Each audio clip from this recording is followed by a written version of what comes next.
والصلاة والسلام على سيدنا محمد أما بعد فأعوذ بالله من الشيطان الرجيم بسم الله الرحمن الرحيم إن هذا القرآن يهدي للتي أقوم صدق الله العظيم. معزز سامعین اکرام، میں آپ حضرات کے سامنے قرآن کی فضیلت پر کچھ کہنے کی کوشش کروں گا. وہ ہے عظمت قرآن. قرآن مجید وہ عظمت والی کتاب ہے جس کے اندر کوئی شک و شبہ کی گنجائش نہیں. قرآن مجید وہ عظمت والی کتاب ہے جو ہمارے لیے رہبر ہے.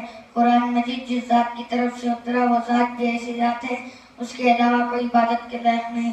وحدہ لا شریک لہ ذات ہے. قرآن مجید جس پیغمبر پر اترا وہ پیغمبر تمام انبیاء کا سردار ہے. قرآن مجید جو فرشتہ لے کر آیا وہ فرشتہ تمام فرشتوں کا سردار ہے. قرآن مجید وہ عظمت والی کتاب ہے جو حق و باطل کے درمیان فرق کرتی ہے. قرآن مجید آسان بھی ہے، مشکل بھی ہے.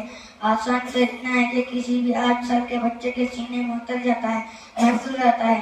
مشکل تو اتنا ہے کہ 1400 سال سے علماء مفسرین اس موتی کی تلاش کر رہے ہیں.